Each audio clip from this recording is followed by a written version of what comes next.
Okay, so we're going to start with some really simple joining knots.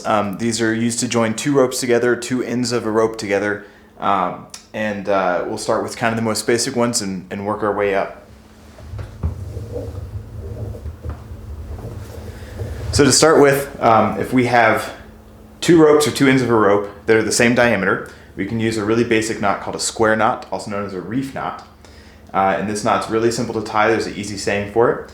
And it's right over left, left over right. So we're going to take the right side over the left side, go under, and then we're going to take the left side over the right side and go under. And when we tie it, when we pull it tight, pull all four ends, we get this nice, pretty, symmetrical looking knot with both ends of the rope on the same side. What happens sometimes when people tie this knot is they'll do the same side twice and they'll end up with what's called a granny knot. So this is what not to do, where you go right over left, and when you pull it tight, it twists, okay? It doesn't ever sit down all the way, okay? And it pulls apart super easy. So you don't want granny knots, you want a square knot. So again, it's right over left, tuck it under, left over right, tuck it under, hold all four ends, and pull it nice and tight. That's your square knot, and that's a basic joining knot for ropes of the same diameter. I'll do it one more time. Right over left, left over right. Pretty easy, okay? Now, if we have two ropes that are different diameter, then this knot doesn't hold nearly as well.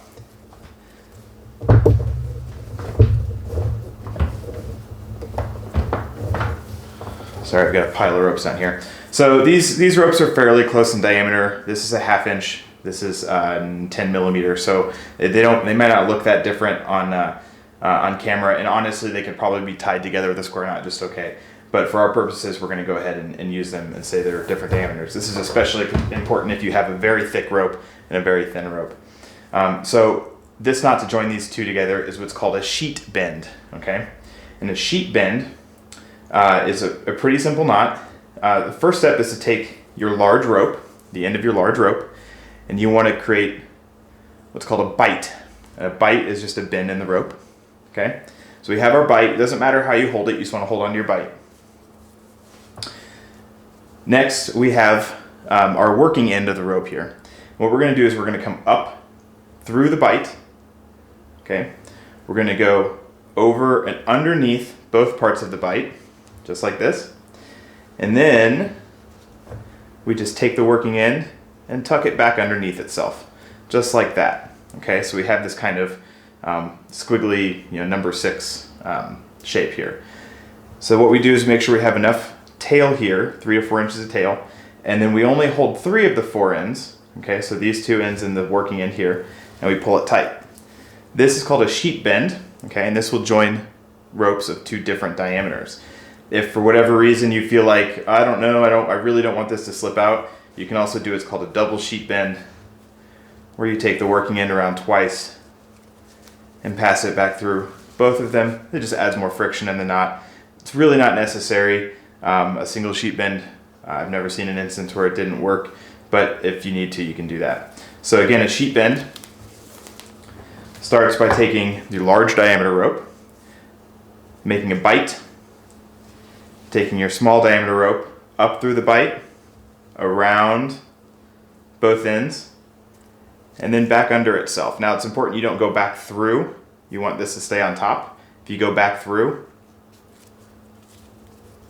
the whole thing will just slip out because you basically just created a square knot. So you go underneath like this, and then you pull it tight. Okay, that's a sheet bend.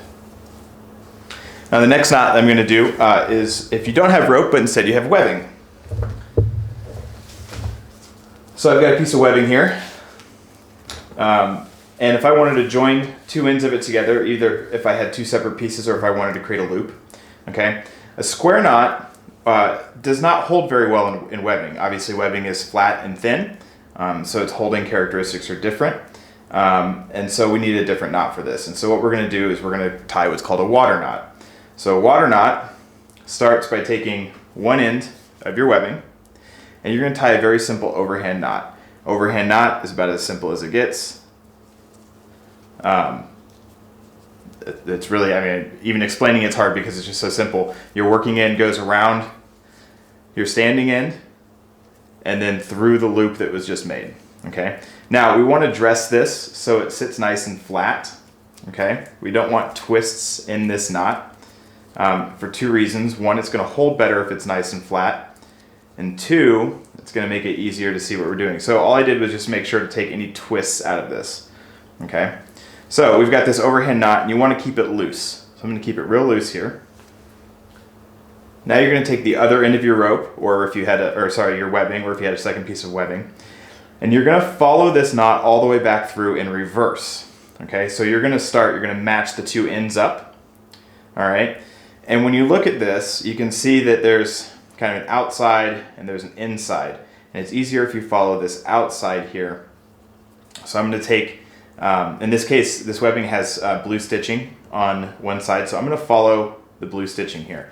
So take this side of the webbing, follow the blue stitching in through the first loop, give yourself plenty of room to work with.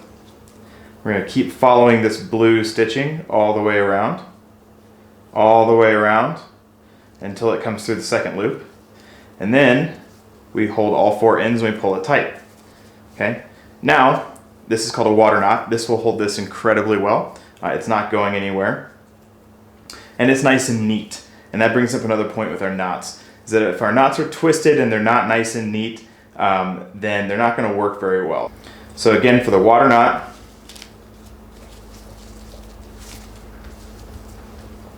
you start by tying an overhand. Okay, make sure that it's sitting nice and neat and that there's no twists inside the knot. You take your other end and you're going to follow this working end back through in reverse. You can go the other way. Just follow it all the way around the knot. Everything gets doubled up. You have this nice tail on it. Okay, and you see it's kind of not sitting very well, so I'm just going to work it a little bit to set it up well. You can follow it through the other way. So following it back through end to end is how you would obviously you would join two separate pieces. It also gives you a nice loop. Okay, that's a continuous circle. If you go back and you follow the water knot through the opposite direction, as long as you don't drop it,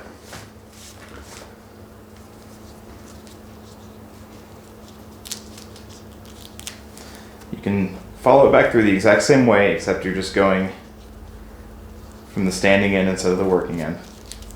You can still pull it tight, it'll still hold well. But what you've got here, you've got both working ends on the same side. And your circle, your loop, okay, you still have that, but the difference is this knot here, the two ends are pulling away from each other at the point of the knot, okay? And it just opens the knot and doesn't allow it to tighten down on itself. So you can do this. It's not necessarily a bad thing. It's just not going to be as strong of a knot. It's not going to hold as well. So you want to follow it back through the opposite way. This particular knot, when it's tied in this orientation, is also referred to as a European death knot. And so you can take that for what it's for its name there. That's from the climbing community, is the EDK, the European death knot. So that's how you would join two pieces of webbing or one piece of webbing into a loop, is with this water knot. So one more time, make an overhand knot, and then you follow it back through all the way around and through the knot.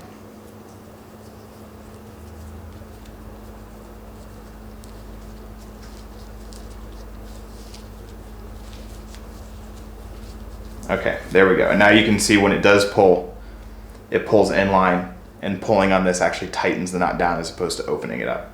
Okay, water knot. All right, the next joining knot we're going to do is called the Fisherman's knot, or the double Fisherman's. I've also heard it referred to as grapevine. But this is also for joining two pieces of rope, and typically this is done as joining two ends of a single rope to make what's called a Prussik loop, and we'll go over a Prussik in a bit.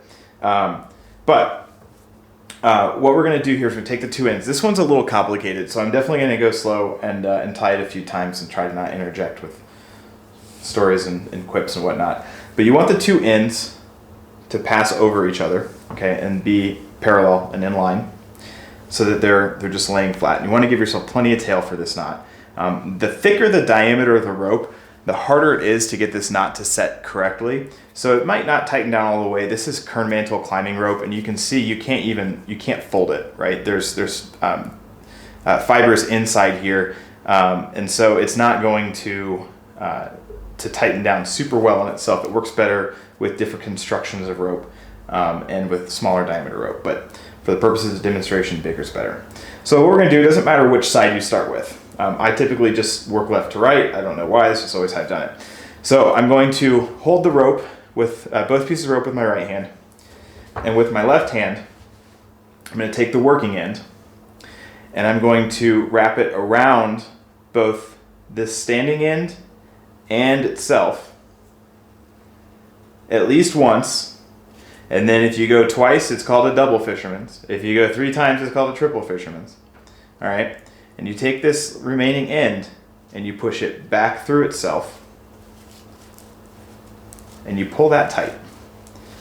Now, again, with a smaller diameter rope, this will stack up nice and pretty, and you'll have these nice tight little coils here, okay, with your working end out here. Now, that's half of the knot. It allows this end to slide, okay? What we're going to do is take the other side, we're going to switch hands, and we're going to do the exact same thing. Go around twice, and this is where I'm probably going to mess up, and I'll show you how in just a second. It's more of a aesthetic thing. I haven't seen anything to really show that it matters strength wise. Once you do that, you pull both ends and this knot seizes up, it tightens up, okay? And you're left with an adjustable loop. You can make it smaller by pulling these two apart. However, as soon as you pull on these ends, it'll come back together. However, this does join the ends into a nice knot that won't come undone. So some folks say that if you're looking at this, you can see how both ropes, they go apart from each other. If you just change the direction, if you went over or if you went under on the second knot, these two ends will match up and marry up. It might be a more technically correct way. However, I've never seen anything that would indicate that it changes the actual property of the knot. It's more of an aesthetic thing.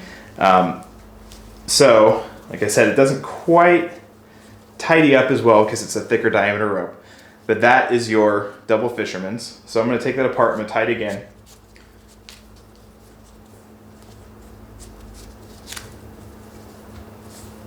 Okay, take the two ends of the rope, pass them past each other. Hold both with one hand. Wrap the working end around both pieces, and then stick the tail end of it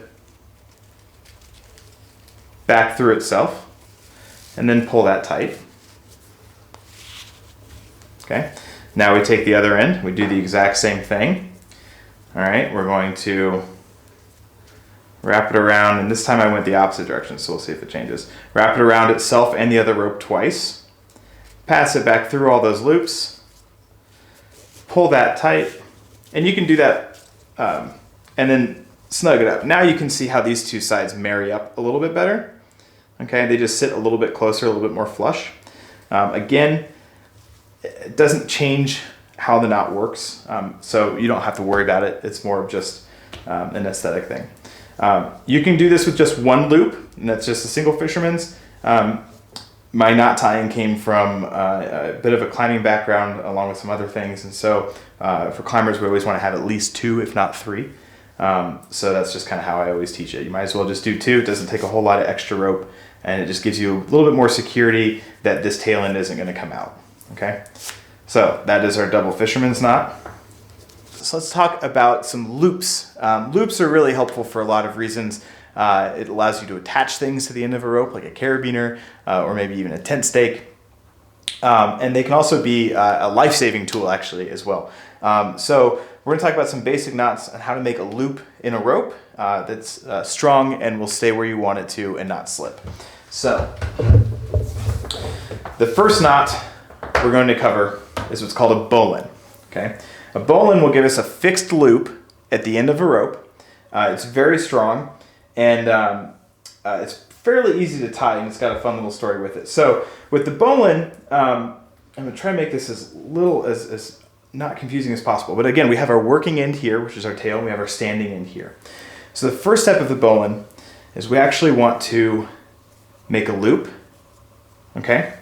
And so all we're doing is we're just twisting the rope so it makes a loop that crosses over, okay? Rather than a bite that doesn't cross over, we want a loop. And then we're going to take our working end, we're going to go up the loop, we're going to go back around the standing end, and we're going to go back down that loop. And then we're going to hold this piece here and this piece here, and we're going to grab this piece to tighten it up. Now that gives you a fixed loop, okay, that isn't going to go anywhere. It's a nice strong loop. So there's a little story that goes with it. It makes it a little bit easier to remember how to tie. So the first thing is our setting of the story. We have to be in a forest. So we want to make a tree.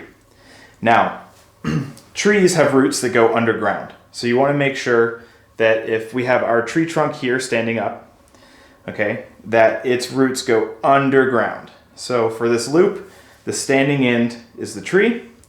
The tree's roots go to the underside of the loop first. All right. And now we have our friend, our little bunny, okay? Our little bunny here, he has this nice little bunny hole right here at the base of the tree. And he's going to come up his hole. He's going to run around the tree. And then he's going to dive back into his hole. All right. And then you tighten it up. So, one more time. We have our tree. Okay. We've got our little rabbit hole. The bunny comes up the tree. Sorry. Bunny comes up the hole, goes around the tree, back down the hole, and then you grab onto the bunny's head and its tail, and you make the tree grow. And that gives you a bowline. All right. That gives you a fixed loop that you can use for any number of items that you need. So that's the bowline. Now, sometimes we need an adjustable loop. And an adjustable loop can really be helpful with things like tent stakes. So if we're tying out the rainfly of our tent, we want to make sure that the rainfly is nice and taut. We don't want it to kind of be loose and flap around and let the water in. So if we have our tent stake, and what I'm going to do is I'm just going to use a bight of rope here. This is the end of our tent stake. So imagine if your tent stake has a hole in it, or if it's just the little crooked over ones, same kind of thing. This will be our tent stake. It's not a rope, it's a tent stake. So if we have our tent off this way, and we've got the guy line for the fly coming down to it, okay, we want to tie it off here. Now we could pass this through here and then tie a bowline, and that would work. However, you're not going to be able to adjust it very easily to be able to apply the right amount of tension. So instead, a knot that works really well for this is what's called a taut-line hitch. A taut-line hitch is very easy to tie. You have your standing end of the rope going back to your tent, and you have your working end here. So you take your working end, and you're going to go around your standing end, and it creates a loop. All right, and so we're going to go through that loop. We're going to do that again. We're going to go around and back through. Now I didn't give myself enough tail because this is a very stiff rope, so I'm going to show that one more time. You take, again, this is your standing end, your working end goes around the standing end and back through itself, and then you continue around the standing end and back through itself. All right. And you're going to keep going in that same direction. This is really important to keep going in the same direction. So I don't want to suddenly change, right? But instead of going under and through the loop, I'm going to go through the standing end and back around. Now, when you tighten this all up, it looks like a nice little barrel.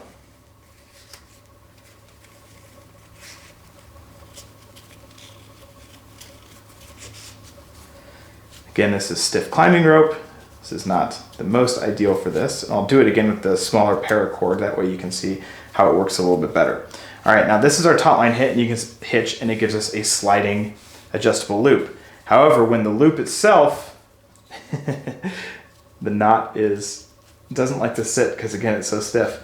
When the loop itself is put under tension, it doesn't move. And I'm gonna prove that here. I'm gonna tie it one more time with the paracord rather than the giant climbing rope. I find my paracord, untie my fisherman's knot,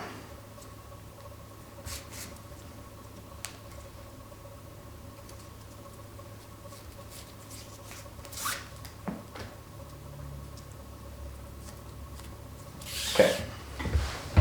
So again, we've got our tent stake here, okay. And we've got our guy line for a tent. I'm going to do the same thing. I'm going to wrap the working end around the standing end and through itself. I'm going to do that twice. You can do it more times if you do want more friction in your knot. If you want it to hold a little bit better, you can wrap it through a third time if you want.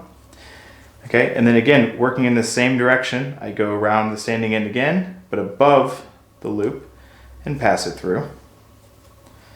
Okay. I'm going to tighten that up. All right, now we have a loop that when you can see I'm placing tension on it, it's not sliding, but if I need to increase that tension, all I do is hold the knot. There we go, just like that. That is the Taut-line hitch. I'll do it one more time.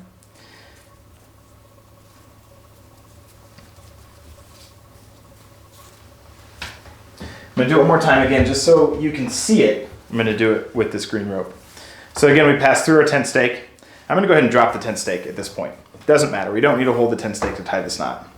So our working end comes over our standing end or under, it doesn't matter. It just needs to cross the standing end and create a loop. The working end then goes through the loop.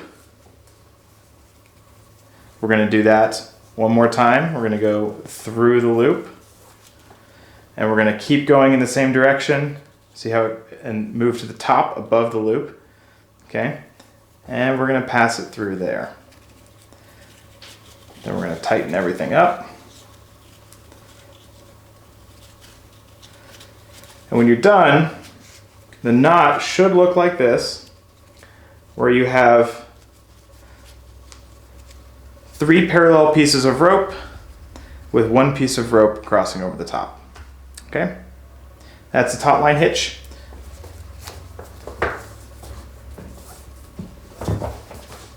Now another useful thing to be able to do is to tie a loop into the middle of a rope, okay, where you don't have either end. So you could just take the middle of your rope and you could just tie that lovely European death knot that we talked about. That's just the overhand. This is called an overhand on a bite. Okay. You could tie a figure 8 on a bite, which is just tying a figure 8 with a bite of rope. Okay. And these will work. However, the knots are not designed to have any linear pull from these ends in this direction, so opposite directions. Okay. They're designed to be pulled this direction. So that's how they tighten up and they stay nice and strong. So if we have a length of rope going from point A to point B and we want to tie a loop in the middle of it that's nice and strong, we want to do what's called an Alpine Butterfly. Alpine Butterfly is a fairly easy knot to tie, but it's a little bit tricky. It just takes some practice. So you take your loose rope, you create a bite. You're going to twist the rope so that you get a loop, okay? And you want this to be pretty big because you're going to twist this loop one more time. All right, so now we have a top loop and a bottom loop, and then we have the rest of the rope. What we're going to do, we're going to take the very top here, we're going to fold it down, and we're going to go underneath everything. Okay, so we're seeing it looks a little bit like a pretzel. And we're going to take this top loop one more time up, and put it right through the middle of the knot. Now, I didn't give a whole lot of room here, so it's a pretty small loop. But once we do that, tighten it up, we have a loop. And this knot is designed so that you have a loop with the rope running in each direction out the other side. Okay, this is an Alpine Butterfly knot. I'm gonna tie it again, I'm tie it a little bit bigger so you can see a little bit easier. So we have a loop, okay? We have another loop. We bring the top loop down, up, and through the middle. Snug it up. Get this nice parallel looking, two going across, two going up, and then one going out each side. And we snug it up. There we go, there's our Alpine Butterfly. One more time. Make a loop. Make another loop. Now it's important you just keep going in the same direction, because if you make this loop and then you try to make a loop this way, it just falls apart, right? So we make a loop, make another loop, bring it down, back up through the middle, snug it up. There we go. Okay, so the next two knots I'm going to show you are what are called ascending knots. And these knots are used to tie onto another piece of rope in order to allow the knot to move freely up and down the rope until such a time that a load is placed on the working end of the knot. So what I'm going to do to make my life a little bit simpler is, instead of showing you how to tie these onto a rope, I'm going to use a canoe paddle here, just so that I don't have to try and hold up a rope. I'm in my dining room right now. What I'm going to do, I'm going to grab this canoe paddle, and we're just going to pretend that the rope that we're trying to tie these knots onto is the shaft of this canoe paddle. Okay, so the first one we're going to start with is what's called the Prussik knot. Okay, Prussik knot is a pretty simple knot. The key with this, though, is that the rope that you use for your Prussik knot has to be much smaller than the diameter of the rope that you're tying it onto, at least half the diameter, if not smaller than that. So I've got some, I think this is 2.5 millimeter paracord here. And what I've done is I've taken this, I've tied it into a loop using a double fisherman's knot. Okay, the double fisherman's knot is a great knot to tie a piece of rope into a loop. In this case is kind of the preferred knot for this tool, for this Prussik cord now.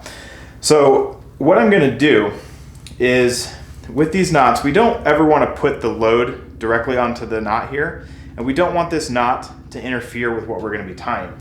So what I like to do is make sure it's about 80% of the way to the end of my working end. So for a Prussik, it's a really simple thing to do. You take your loop, you place it behind the rope, you have your working end here, and you have your standing end here. You pass your working end through your standing end, bring it around, okay? And we want to make sure this stays nice and neat. We don't want it to cross over anywhere. And we're going to do that at least one more time, okay? Now, this could work. However, again, we want to make sure that it doesn't slip on us when we don't want it to. So we're going to pass it through one more time, a third time. So you can see 1, 2, 3. All right, and then we're going to take our working end here, and we're going to pull it. We're going to snug these two ends up. And as we pull this working end, we want to dress this knot. You can see it's wanting to twist on itself. We don't want it to twist. We don't want it to stack. We want it to stack nice and neat. We don't want it to cross over, except for right here. So now we have this working end, and we have the Prussik knot itself tied onto our other rope.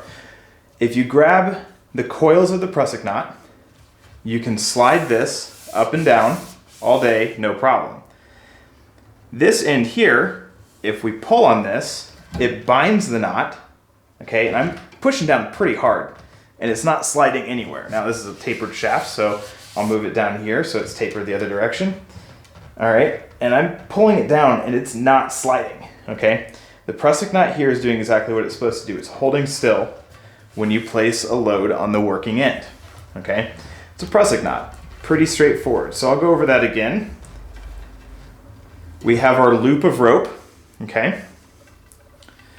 We're gonna take the working end, which is the end nearest our joining knot. We're gonna pass it through our standing end 3 times. Okay, and then we're gonna pull it. And again, it's crossing over. It's just kind of natural for the rope to want to do that. So all we do is we just dress this. We work out these crossings. We don't want it to cross. We get it nice and parallel and flush. Okay, now we have our Prussik knot. All right. So that's how you tie a Prussik knot using a Prussik cord. Again, it needs to be a smaller diameter, significantly smaller diameter rope. All right. Then the next ascending knot I'm going to show you is what's called a Klemheist. Okay, it's the same concept, tied slightly differently, but done with webbing. So I've actually got a sewn sling here. Same thing as flat webbing. It's not round, it's flat. So it's not going to hold a knot the same way. Remember, flat webbing doesn't take the same knots that round rope does. All right, so the Klemheist is actually even easier to tie than the Prussik, believe it or not. All you have to do is start at the top. So if you have a sewn runner or if you have a knot in your webbing, again, that'll be your working end, okay? Put it towards the bottom. You're gonna start up here. You're gonna place the rope or the webbing around the rope, and all you're gonna do is wrap the working end down the rope until you get fairly close to your knot, okay? And you'll need at least, again, 2 or 3 turns. 3 is preferred. But if it just let go, it's going to fall off right now. So what I do is I take the working end, pass it through the standing end, and pull down. So in this case, this sewn runner is a little short. So I grabbed another one. I was kind of worried this was going to happen because you take your working end here, you wrap it down,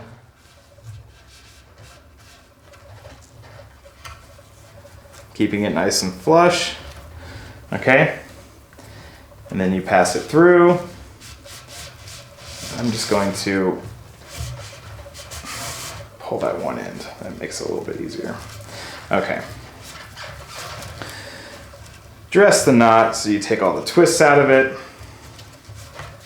Okay, and there you go. There is your Klemheist. This one's a little ugly. Again, I apologize. This is not the right length to use for this diameter. Okay, there we go. All right, so that's a Klemheist. We did a Prussik. Both of those knots are ascending knots. You can slide them up and down the rope or whatever object you tied them on, and when you apply pressure, they hold in place.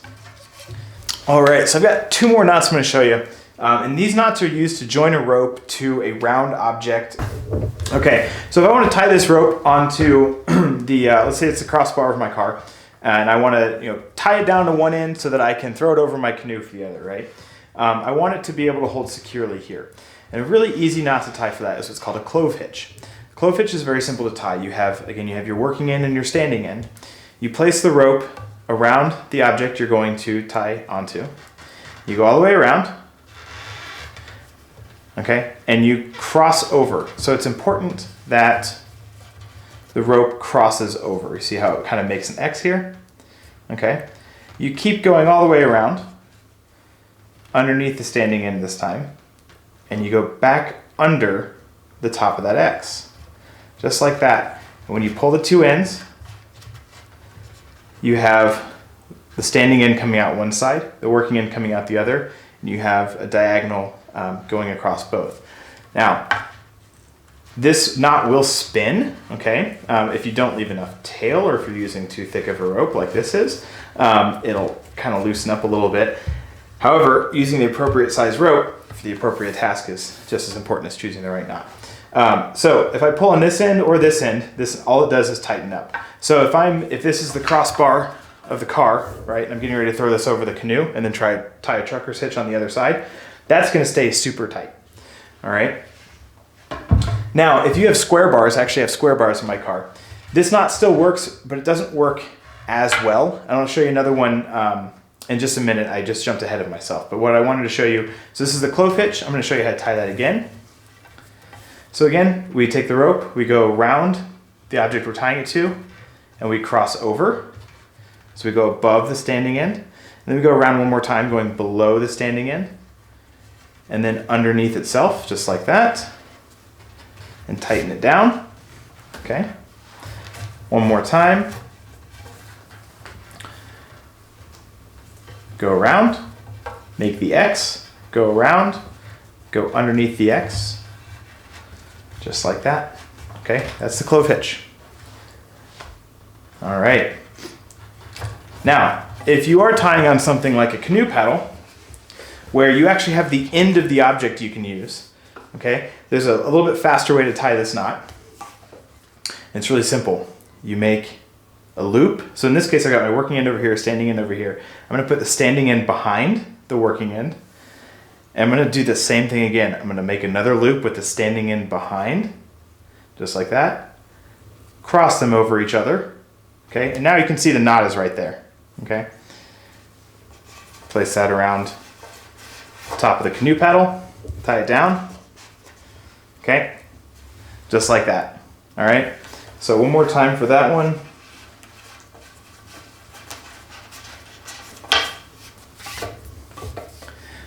You make a loop. You make a loop in the same direction. So in this case, you see me taking my right hand behind my left hand to make the loop. So I'm going to do that again to make the loop. And then I stack the second one on top of the first one. So you have to do that to cross over. If I just go like this, there's no crossover, it's not going to work. So you want it to go on top to get that crossover. Okay, and you can slide it down and tighten it up. If you were to go make the first loop with your right hand behind the left hand, and then make your second loop the opposite direction and go right hand in front of the left hand and then cross it over, it's not going to work, and it's not going to work on either side. It's just not going to work at all. So you need two loops going in the same direction with the second loop crossing on top of the first. Just like that. Pretty simple. All right. Now, one more knot I'm going to show you that's related to the clove hitch that works. It actually holds a little bit stronger, a little bit tighter. It is also harder to untie, but it works better if you have square bars on your roof rack. So if I need to do this knot on my roof rack, I have square bars, so I need to do what's called a constrictor knot. And it starts off the same way as a clove hitch. I just have to make sure to give myself a little bit more working end. So start off the same way as a clove hitch. I go around, I make my X, I come around. Now, as I get ready to pass the working end back through, what I'm actually going to do is take the working end back over the standing end here and underneath before I go up. And that creates a little knot underneath it. Okay? Now, I have this overhand knot with a piece of rope going over top of it. Okay, it's called a constrictor knot. This will hold a little bit better than a clove hitch, especially if there's less friction. So the clove hitch relies on friction going around a round surface. Okay, so it has contact, the same contact all the way around. On a square surface, because you have corners, right, you have more contact on the corners, but less contact on the flat sides. And so the amount of actual available friction is less. So the constrictor knot kind of makes up for that a little bit by just being a little bit of a tighter knot. And it is, especially once it's loaded, it is significantly harder to untie. Okay. So again, constrictor knot, we start the same way as a clove hitch. We go around, come around again. All right, we have our X here. But what I'm going to do is go underneath the standing end and then back through the X, just like that. Boom, there's your constrictor knot. Okay.